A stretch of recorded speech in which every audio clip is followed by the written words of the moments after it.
Is present here and now, as in everywhere and every time, but in the awareness of God's presence now. Let us pray. Father, Mother, God, we give thanks for this opportunity to be open to the awareness of your presence. As we breathe into this sacred moment, this awareness moment, and feel the embrace of your love. We envision this sprouting of your love through our hearts, this flow of love through our hearts, filling our entire being, chasing away the dark corners, illuminating those dreads and regrets, allowing your love to penetrate throughout our being, healing us, transforming us, lifting us. And in this flow of your love through us into this moment, we see this moment blessed, glorified. We see each and every one sharing this moment with us, touched by your love, lifted, transformed. And we envision as we move in this awareness of your presence in our lives through our day-to-day, we feel your love radiating from us and blessing all of those with whom we interact, all of those that we affect.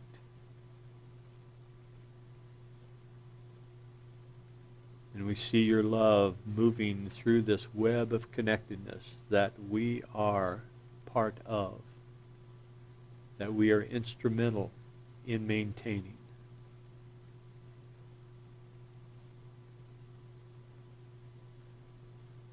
We feel blessed by your love, and we are blessed in that awareness.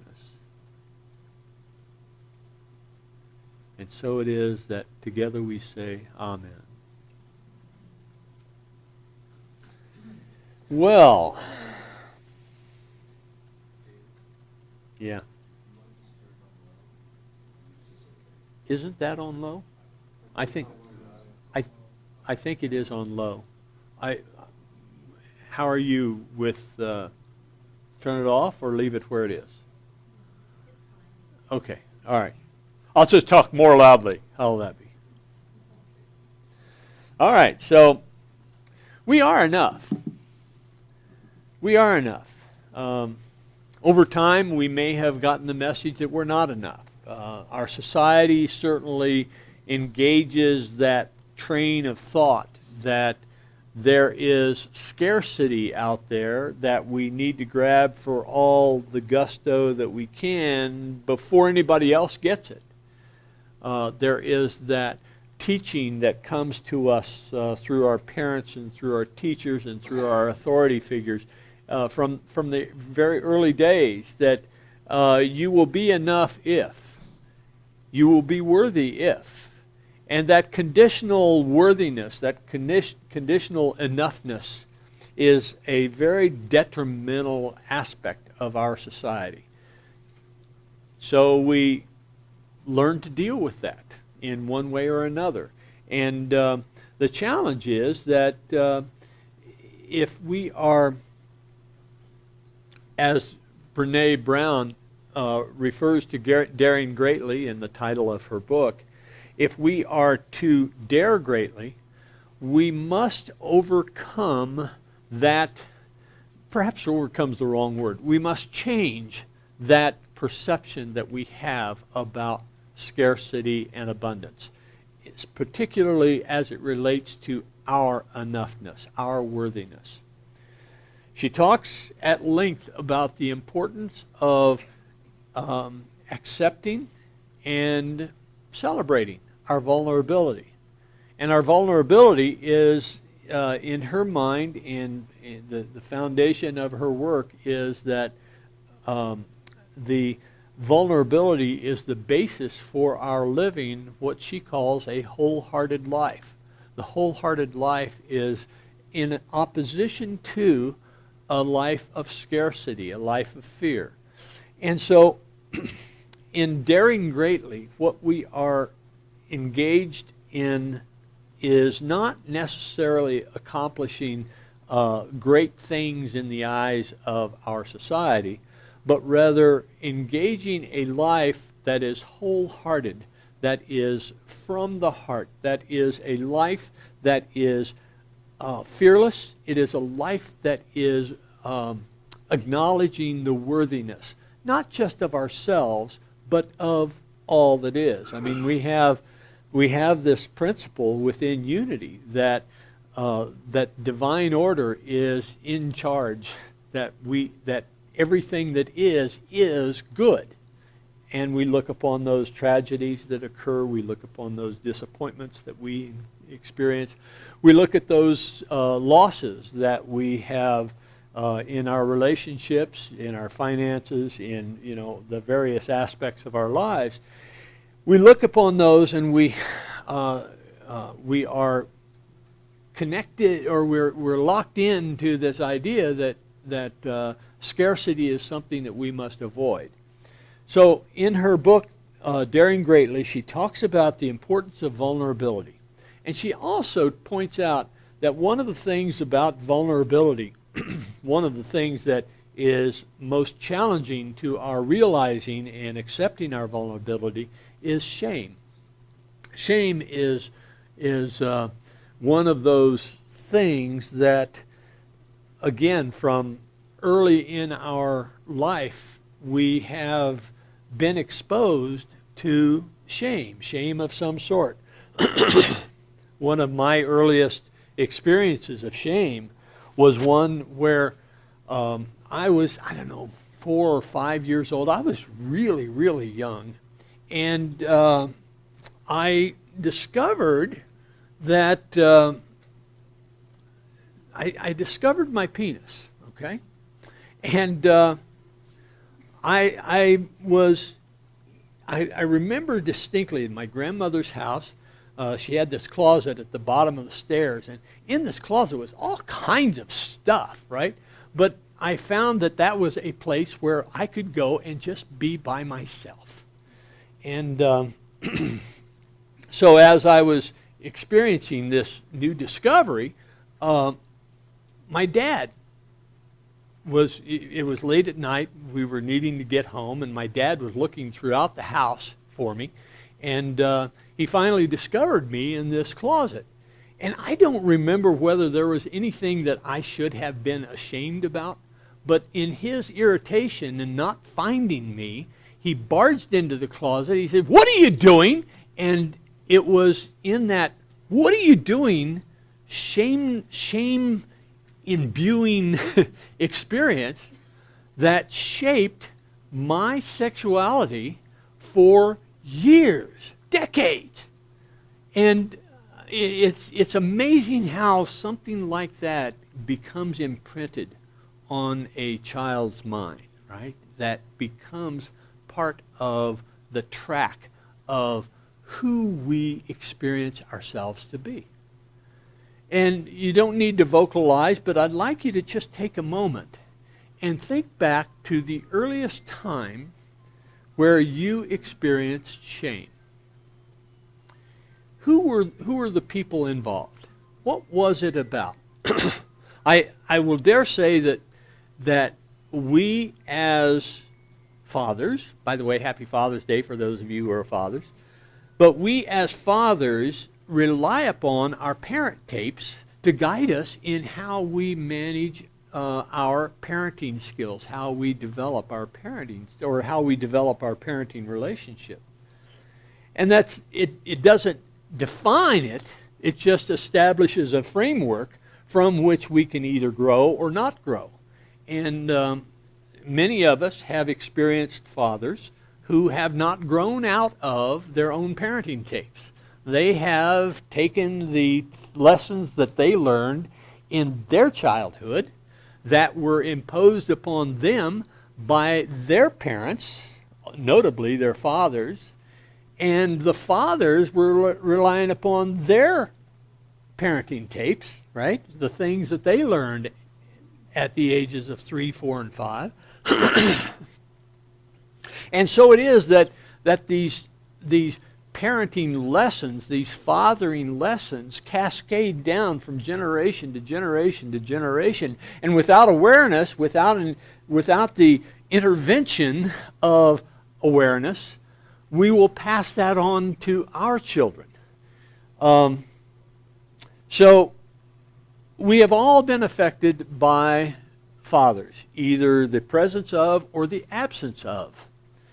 In the effects that are passed on to us, we have the choice, when we are aware, we have the choice of saying, okay, well, that's what I learned, but like anything, I can learn something different.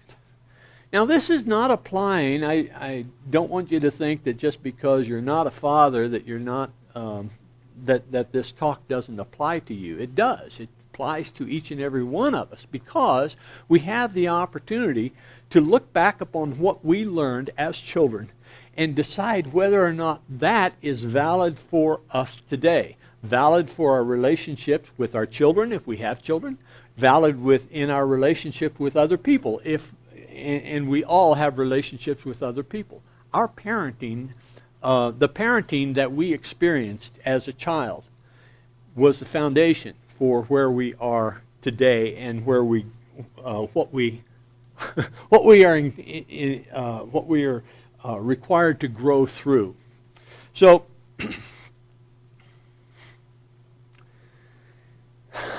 fathers have an outsized influence on children, and that's probably good. I'm saying outsized, not as if it's inappropriate, but rather outsized in that the father and the mother have an effect on the children, because they are the authority figures very, very, very, very early, recognized very early in our lives as children. And so I'm talking about fathers today, and I'm talking about fatherhood and the impact of fatherhood. Last week, you may recall that I talked about the relationship between men and shame. And men regard shame. I talked about the relationship of women and shame and men and shame. I'd like to point out again that men consider failure as shameful.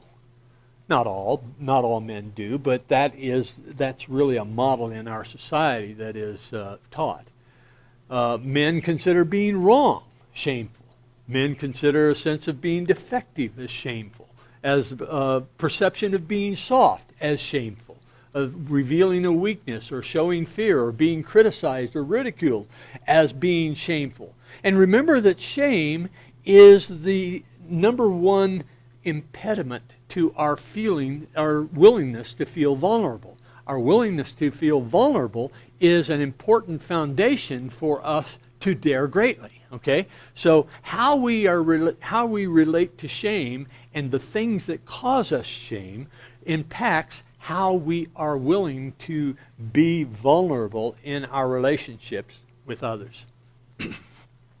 So, as we consider then the model that society teaches all boys and men, we need to look then at what does Brene Brown suggest for a model for parenting. She says that in terms of teaching our children to dare greatly in the never enough culture, the question isn't so much, are you parenting the right way, as it is, are you the adult that you want your child to grow up to be? I wish I'd read that 35 years ago. Right. I had the opportunity to be a father in a time where I was pretty much unaware of most of reality. So I look back on that parenting experience, that fathering experience that I imposed upon my daughter, and I say, was I modeling the adult that I desired her to be, or was I following my parent tapes? And yeah, there was some growing awareness at that point in time. In fact, that was a time when I was transitioning from the absolute ignorance into a more elevated or a more enlightened awareness. But nonetheless, I've relied to a great extent upon my parent tapes. And my parent tapes, particularly my father tapes, were based on violence and shame. One time I was being mean to my dog Laddie, and we were living on a farm, and my dad saw me a quarter of a mile away kicking the dog or something. I was being mean to my dog, and his response was a willow switch across the back of my thighs, to the extent that I couldn't sit down for several days. That's the kind of parenting that I was exposed to. Now, that's not to say that I imposed that upon Shannon. I didn't. I learned from that. But the point is that we have to grow out of those parenting tapes if we're going to interrupt this cascade of generation to generation to generation of parenting style. So, oftentimes, and certainly society teaches this, that shame is a way to impose values. That's almost a contradiction in terms. I mean, it's certainly an ironic statement that we use shame to impose values, because what that does is that imposes shame as a value. And shame is one of those things that interrupts and corrodes our willingness to be vulnerable. And our willingness to be vulnerable is foundation upon which we build this life of wholeheartedness. So you see that shame is really a corrosive, infectious disease that will in fact change the way we experience life. So overcoming this, not just in our fathering relationship, but in all of our relationships, whether we're a father or not, is one that is important for us to realize that we have a choice. We have a choice to grow out of the way that we were parented and grow into a more wholehearted being, and expressing that as our parenting style. So I'd like to ask you to think about, earlier I said this, but to think about the earliest shame experience that you had. And you don't have to express that shame experience directly, but rather to offer an idea of how fathers can cause this acceptance of shame as a value in your life. So I open that up for comment. Anyone want to share their experience? Chris. What will the neighbors think? Whoa, boy, what will the neighbors think? How many of you have heard that? Well, I heard that. Goes right along with don't wear holy underwear, because the doctor will think if you get in an accident, the doctor will think that you aren't being brought up right. Right? What else? What would the neighbors think? Shame on you, yeah. Does it have to be about fathers? 'Cause It doesn't. I would like to speak to say that there are fathers who were very kind and loving Absolutely. and did not cause. Absolutely. Well, actually, what will the neighbors think was my mom? She was a loving mom. But, one that I recall was in school, because when I was a kid, my mom had me. I was performing. I tap danced and sang all over the place, around Palace, whatever.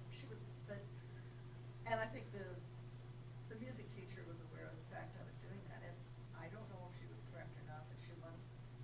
walked up and down the aisles while we were singing and pointed at me and said, "You are off key." Ooh, yeah, After I'd been all built up. yeah. To this day, and I've even mentioned it to people here, when we were singing "Love is Flowing Like a River," the mic comes way down here, you can hear me. And, I sang in choirs where I felt like I wouldn't really be heard. Uh-huh, But yeah, it created that fear of singing that I still carry, yeah, being heard singing. yeah. And I won't ask your age, but it's It's a long time. it's a long time, yeah. That experience of shame is it's an indelible mark. I mean, it's almost an indelible mark. It's very difficult to move out of that when you have that kind of impression. You are off key. So, any other thoughts? Any How other? could you be so stupid? Oh, how can you be so stupid? Yeah, yeah. And what effect does that have, right? What effect does that? And oftentimes, as a father, I know I was one that would tease, right?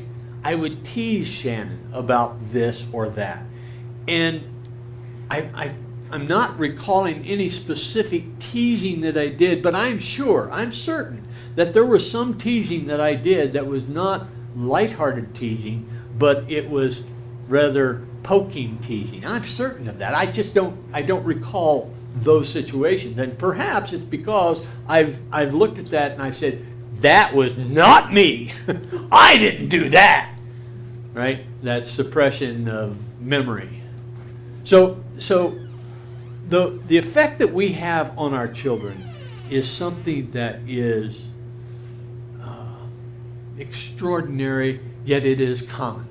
All right? I mean, it is a very powerful effect that we have. So this experience that we've had as children, and whether it's been father figures or authority figures of whatever, fathers or mothers or teachers or just the neighborhood bully, whatever that experience has been where we have been shamed in one way or another, we are still carrying that in some form, to some degree, and that's a difficult thing for us to move out of unless we are aware that we are carrying that. So this modeling of parenting is, we can also realize out of this that our families are really an important environment that will shape our lives. If we want our children to love and accept who they are, our job is to love and accept who we are. We can't use fear, shame, blame, or judgment in our own lives if we want to raise courageous children. Compassion and connection, the very things that give purpose and meaning to our lives, can only be learned if they are experienced. And our families are the first opportunities to experience these things. And as you say, there are some very loving, very powerful, very appropriate models of fathering that men have learned and expressed. And there are the others that aren't quite so aware. So I'd like to share with you this parenting manifesto. This parenting manifesto, have patience with me, this is 3 slides long, but when I read it, this was at the end of the book, near the end of the book, that Brene offered based upon her experience, her research in shame, and her own experience as a parent. Above all else, I want you to know that you are loved and lovable. You will learn this from my words and actions. The lessons on love are in how I treat you and how I treat myself.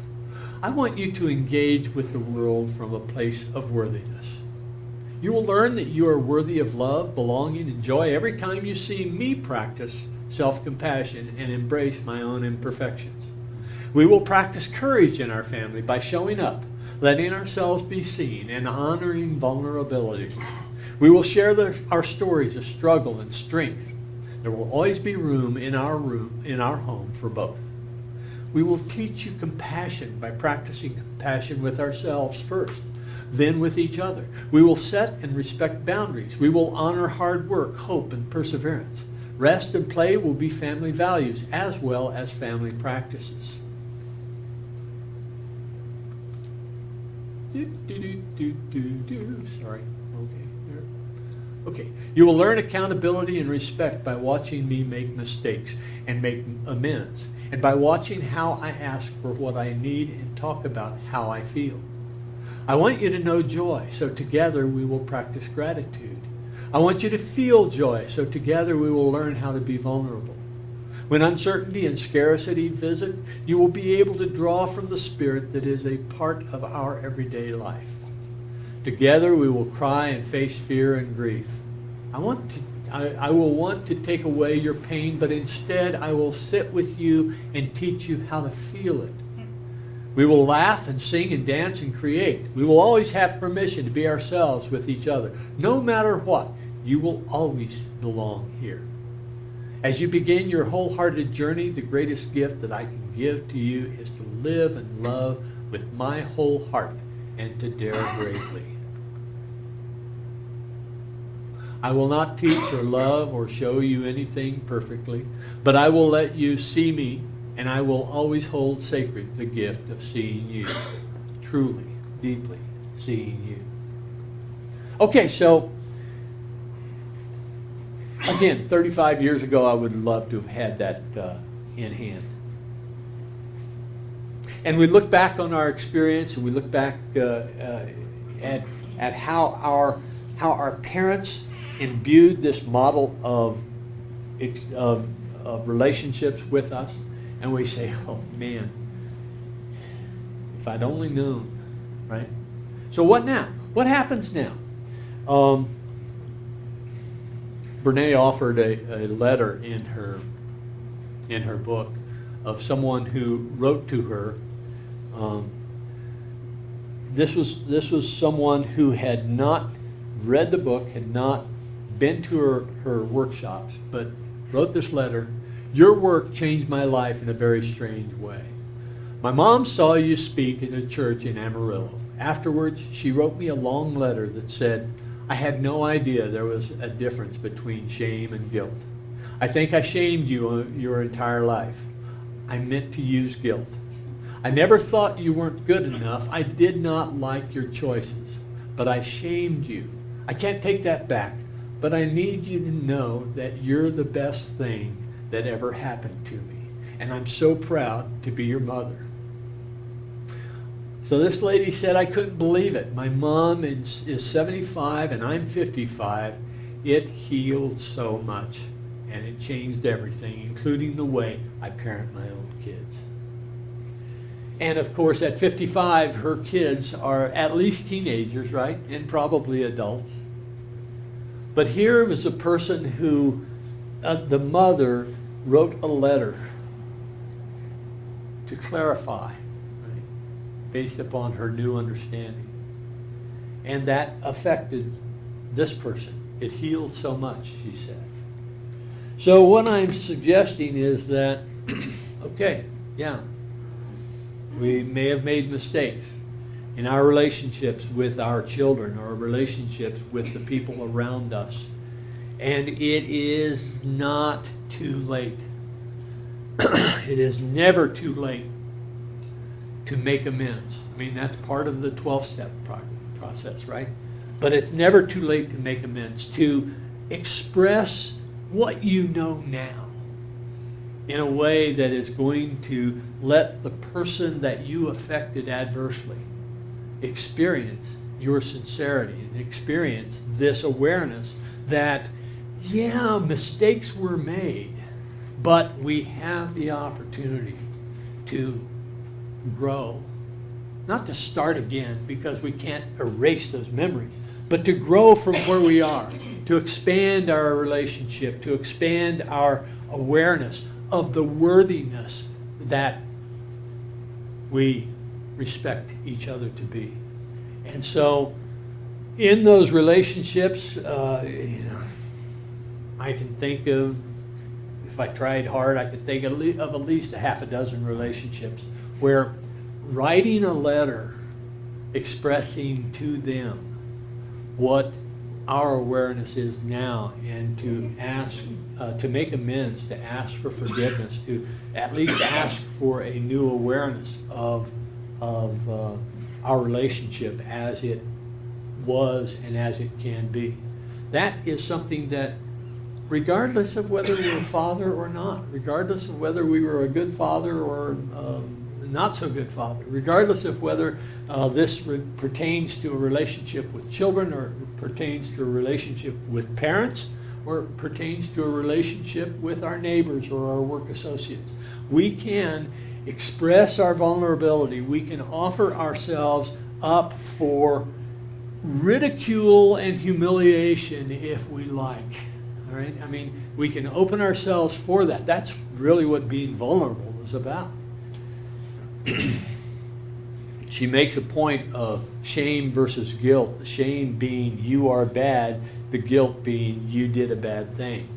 And when we can learn from you did a bad thing, but we can't learn from you are bad, because you are bad means that I don't have any opportunity to change, right? Someone says you are bad, or David, you are bad, versus David, you did a bad thing. Well, David, you did a bad thing. Well, that was the thing that I could change in the future. That, okay, I acknowledge that. That was an error. That was a mistake. But I can change that. Why? Because I am a powerful being. I am a thinker who thinks the thoughts to change my life, right? I am the person that is the captain of my experience. So I can make that change. And offering our vulnerability in expressing to others that we have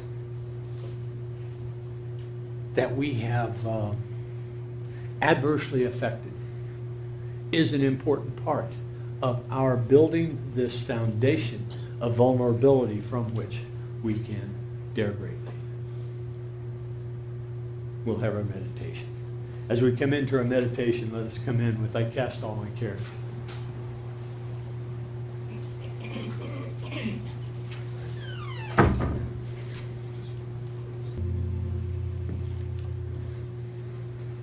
As we enter this sacred moment being defined as that time when our awareness is heightened.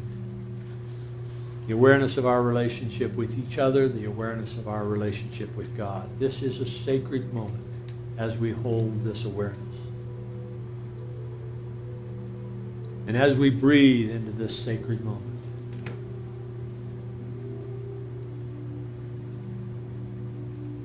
let us realize that regardless of our errors, our mistakes, our inappropriate words, inappropriate behavior, that we are enough.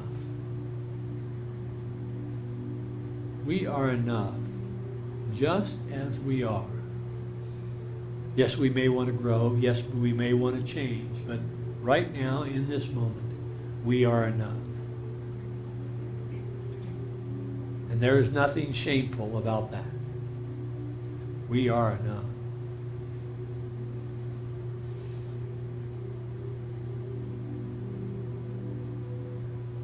But as we acknowledge that we are on a journey, we're on a spiritual journey of expansion and a loving of our new awareness. And our new awareness bringing us to a greater level of loving and understanding. We are developing, blossoming beings. We have not yet arrived, but we are on the journey. Perhaps our blossom is not fully opened, but it is unfolding.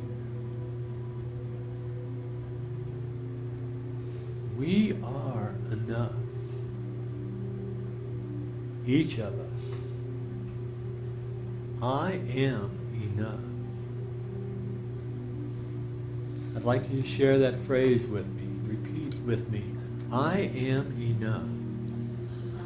I am enough. I am enough.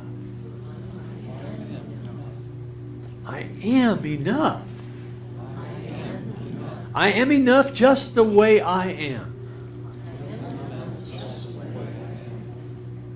Feel how that feels. I am enough. I don't have to strive. I don't have to push. I don't have to change the way things are. I just need to realize I am enough. And in that awareness that I am enough, I feel my heart expanding. I feel all those scales of shame, doubt, fear, trepidation drop away. I am enough right here, right now. I am enough the next moment. I was enough the last moment. And I am enough right now.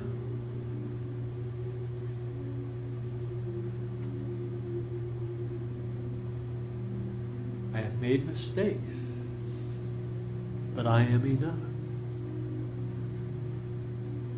I have said wrong things, but I am enough. I have hurt people, but I am enough. Because those errors that I made, I can grow from.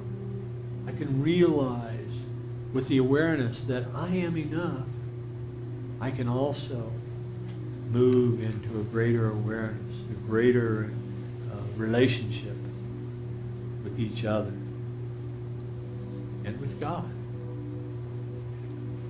Because I am enough.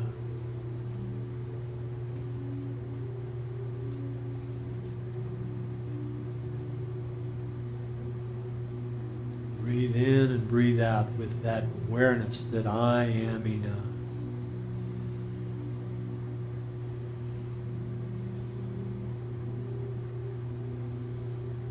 Practice that phrase when something comes up that we feel guilty about.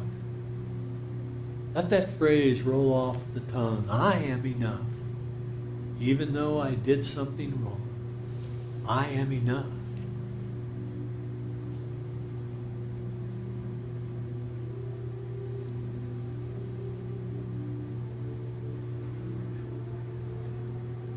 The awareness that I am enough, let us come back into this time and space, sharing the words of the Lord's Prayer.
Because I am enough.